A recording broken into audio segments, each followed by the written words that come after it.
Bienvenue à bord de ce Monte Carlo 52. Je suis avec mon collègue Jordan qui a en Bonjour. charge la commercialisation de ce bateau.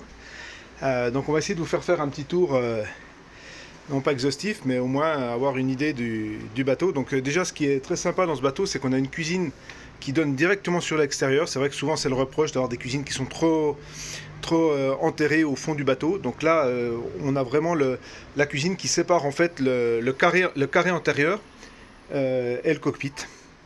Au niveau cuisine, on a un four multifonction, plaque de cuisson induction, le l'évier. Sous l'évier, on retrouve, Jordan va me filer un petit coup de main, voilà, le lave-vaisselle, pas mal de rangements un peu partout. Hop, Donc il y a un système de boutons, je le dis parce que nos clients seront peut-être potentiellement voilà. c'est pour ça que j'arrivais pas à l'ouvrir. Voilà. Parce que Il y a ouais, vraiment un c'est bouton super. poussoir. Hein, une fois C'est qu'on a vrai que souvent compris ça, le truc, ouais. Les boutons c'est souvent un peu problématique fonctionne sur très bien. les bateaux. Et ensuite on retrouve un meuble haut. Du rangement Voilà. vraiment de partout. Hop, et celui-ci de ce côté. Hop. Et évidemment, on est sur un 52 pieds, donc on a un grand, Et hop, une grande partie à faire. congélateur, un réfrigérateur. Voilà, donc on est comme à la maison. On retrouve des rangements ici également. Hop. Et autre rangement ici. Le rangement épices, voilà. Et pour ceux qui manqueraient encore de rangement, on a encore de quoi faire ici. Vous voyez que les propriétaires utilisent le bateau et qu'il reste encore de la place. Voilà, sinon, carré avec double banquette, une table qui peut se replier pour pas prendre trop d'espace et pouvoir se glisser facilement sur les banquettes. Hop. Et puis on change de couleur quand on ouvre.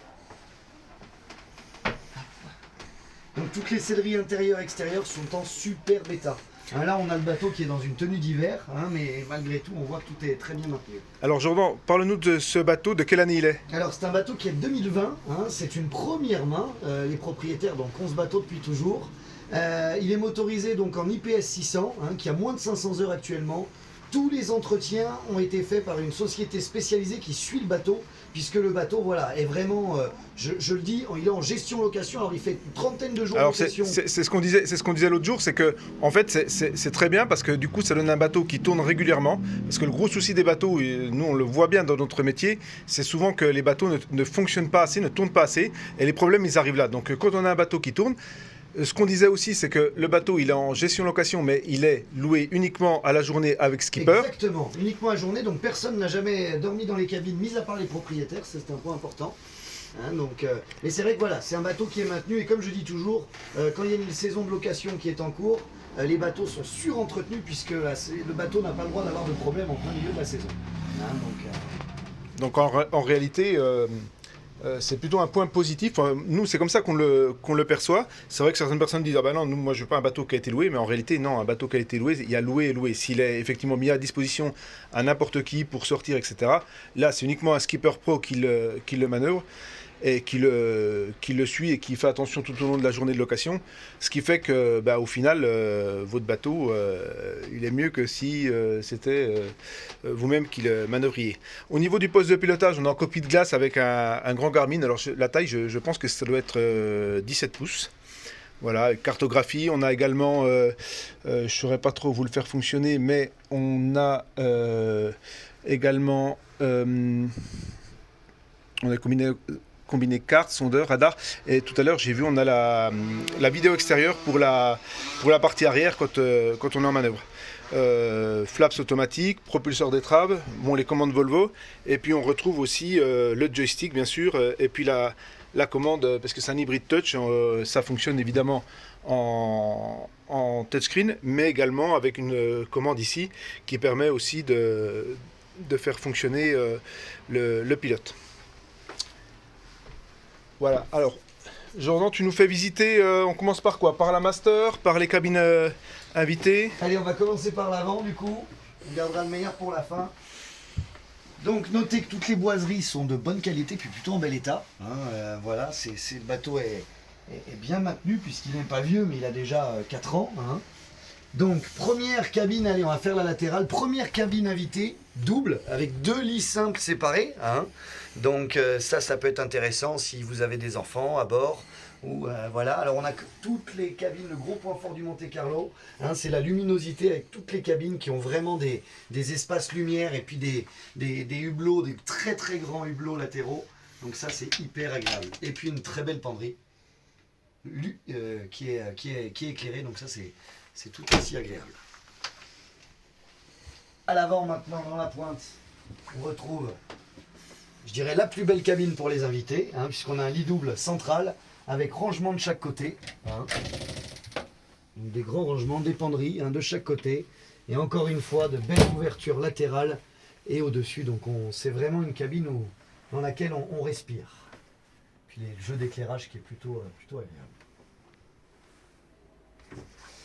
Alors, je le dis, on a un accès ici, salle d'eau, mais on a également ici. Alors peut-être qu'Eric, je vais vous laisser avancer. Ouais. Ouais, je vais rentrer par l'autre côté. Allez, je rentre moi par la cabine propriétaire. Donc en fait, il y a la possibilité de privatiser cette salle d'eau uniquement pour le propriétaire. Donc avec sa douche séparée, toilette électrique et puis le petit lavabo.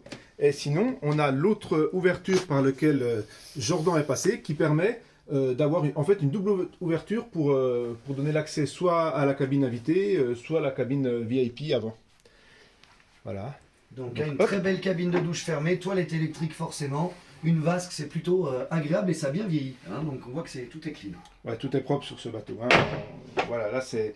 Ce qu'il faut dire quand même, on en parle parce qu'on est dans la vidéo, Jordan, mais tu es le moins cher du marché hein, sur ce bateau. On a un bateau qui est 690 000 € TTC. On est les moins chers d'Europe sur un Monte Carlo 52 et puis qui est plutôt bien optionné puisqu'on a la clim, on a la passerelle arrière hydraulique, c'est un gros point donc on n'a rien à envier aux autres bateaux, aux autres Monte Carlo 52 qui sont sur le marché. Sachant que pour les clients français principalement, il y a environ 500 000 € de leasing résiduel, donc ça peut être intéressant, voire pour un apport d'environ 200 000 € et puis de reprendre le leasing. Grosso modo, les mensualités sont à 4 000 € par mois. Voilà, pour vous donner un ordre d'idée. Après, ce qui est intéressant dans le leasing, c'est qu'effectivement, soit ça permet de reprendre le leasing, donc c'est pas inintéressant, et soit ça permet pour une société, de jouer, une société qui voudrait racheter le bateau, quelqu'un qui voudrait faire un montage en société, d'avoir un reliquat de TVA à récupérer, environ 80 000 €, je crois. Voilà, exactement. Sur le montant résiduel du leasing, 500 000 €, vous faites 20%, grosso modo, il y a 80 000 € avec lequel on pourrait jouer sur la TVA. Ou pour un achat par un client, hors Europe, pourquoi pas. Hors Europe, ouais, absolument. Absolument. Alors ici, bon, on en parle, on passe devant, mais il y a le petit compartiment, ça c'est un peu technique, mais pareil, on voit que les tableaux élec sont vraiment... Ouais, l'avantage c'est que c'est facilement accessible. Voilà, c'est accessible et c'est extrêmement propre. C'est pas dans une cale. Voilà, et là on accède à la master. La master dans laquelle il y a quand même vraiment de la place. Alors là on se rend pas compte, on est au port une nouvelle fois, hein, mais avec des ouvertures immenses sur les côtés, c'est hyper agréable de se réveiller au mouillage dans cette cabine. Et on a vraiment de très très belles espaces. Alors je mesure un petit mètre, un grand mètre 75 ou un petit mètre 80, mais on voit qu'on circule vraiment de partout. Hein, on a vraiment de la place pour circuler. Hop là. Et ici, hein, on a vraiment le dressing. Une petite partie dressing. Alors j'allais dire pour madame, ça c'est vous qui verrez, hein, mais on a vraiment des très très beaux espaces de rangement. Voilà, on a de quoi mettre les vestes, les robes. Hop, donc un beau lit double central. Hein. Voilà. Toujours ce jeu de lumière avec des LED sous les lits, tout ça. La petite partie coiffeuse. Hein. C'est pour ça que je disais que c'était peut-être le côté de madame, mais ça vous verrez. Et donc on a la salle d'eau ici, privative, hein, pour cette cabine pour la master. Alors je ne sais pas si... Hop là. Donc ici, hein, un petit lavabo, le toilette, et puis toujours ces cabines de douche séparées, hein, comme à la maison. Et on voit que, pareil, la salle d'eau est en superbe état. C'est le genre de choses où on regarde, parce que des fois les boiseries arrivent à vieillir, ou voilà, elles peuvent présenter un peu plus d'humidité, mais là on sent que les salles d'eau sont vraiment très belles. Encore une fois, parce que ce n'est que les propriétaires qui les ont utilisées. Toujours, hein, dans chaque pièce, il y a un hublot et un ouvrant pour, Ouais, on va pour pas, ventiler. on entre les bateaux, c'est l'hiver, mais c'est vrai que si on veut apporter la luminosité, on ouvre les stores ici et les hublots sont vraiment immenses le long de la coque. Et ben on va continuer avec l'extérieur, maintenant qu'on a fait le tour de l'intérieur. Hop là, suivez-moi.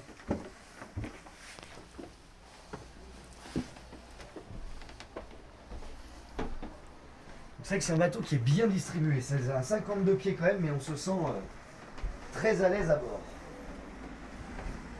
Partie extérieure, donc cette partie arrière qui, pareil, hein, on a toujours ce système de table qui se rétracte, se replie pour gagner de la place.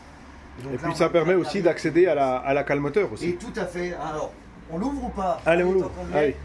Allez, parce Ah, qu'elle voilà. elle est belle, elle est propre, il faut qu'on la monte quand même. Donc les fameux Volvo IPS 600, tous les entretiens, moteur et IPS sont vraiment à jour. On a une cale moteur qui est hyper saine.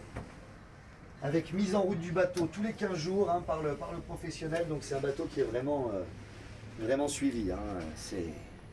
En témoigne la cale moteur. Moi le premier truc que je regarde dans une cale c'est les supports moteurs. Finalement et on voit que les supports moteurs sont bien propres, bien noirs. Ça c'est hyper rassurant. Et je circule en chaussettes dedans. Voilà, donc groupe Onan. On a la puissance, Jordan, pour le groupe Onan. Je vous dirais une bêtise. J'allais dire 6 kilos, mais Non, je vais non, pas c'est vous plus dire gros que ça. bêtise. C'est plus gros. Je regarde dans ma petite fiche. Bon, on vous le dira ça. Vous regarderez sur la fiche, c'est noté. Donc là, on retrouve cuveau noir, les chargeurs.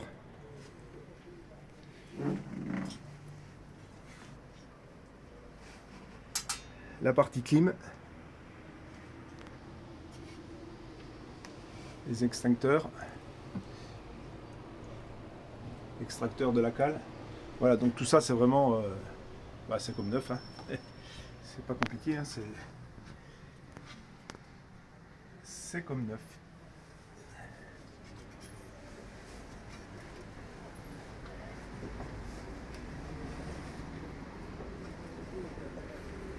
Hop, allez, je referme.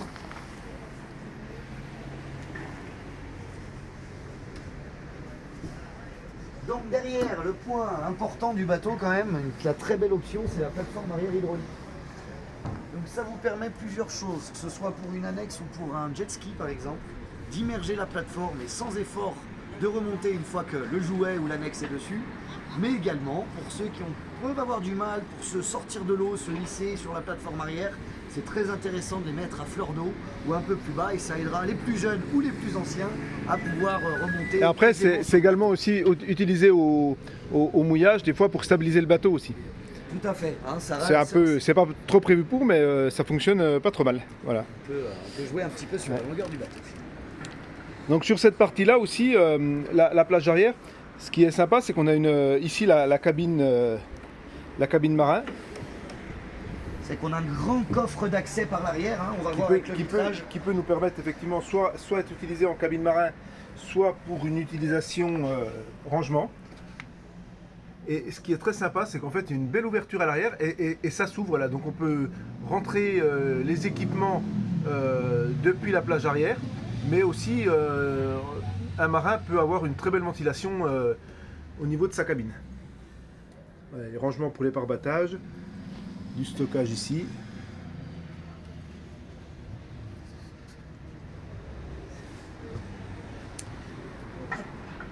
L'accès de l'autre côté est un peu plus grand, hein. Là il ne faut pas être... Hop. Allez, on continue avec le fly. Allez, c'est parti pour le fly. Donc ici aussi on a la commande de plateforme, les éclairages.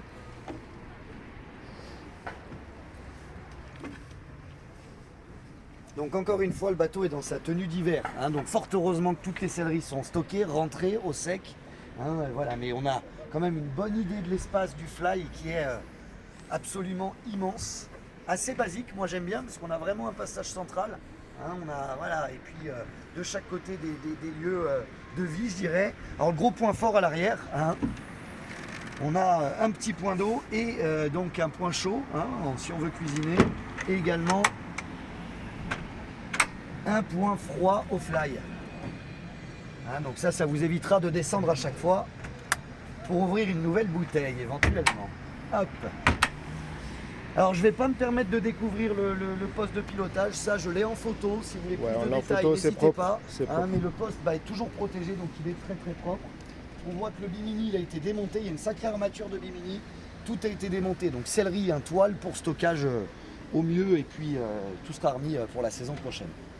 On se rend compte aussi les passes avant qui sont très agréables avec des mains courantes tout le long, et puis une partie avant qui est plutôt exploitable, qui est assez plate avec deux bobins de soleil avec d'osserets inclinables qui sont là, donc pareil, on a vraiment un avant qui est exploitable et agréable.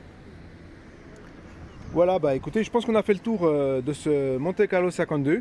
On retrouve la fiche détaillée de ce bateau sur notre site internet www.boats-diffusion.com. Et puis, comme d'habitude, si vous avez des questions, vous pouvez commenter sous la vidéo. Ou alors, vous nous passez un petit coup de téléphone, c'est toujours avec plaisir qu'on répond aux questions. Allez, à bientôt pour une prochaine vidéo.